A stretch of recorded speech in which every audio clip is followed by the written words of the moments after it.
Why do we get hiccups? Hiccups are sudden, annoying, and sometimes funny, but they actually have a scientific explanation.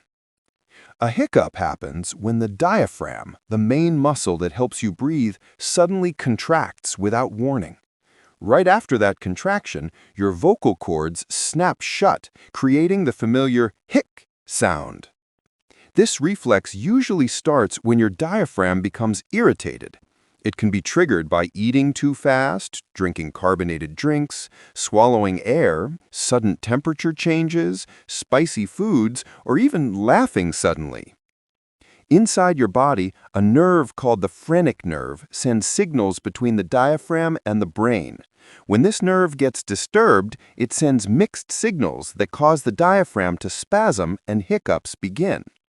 Most hiccups are harmless and stop on their own within a few minutes.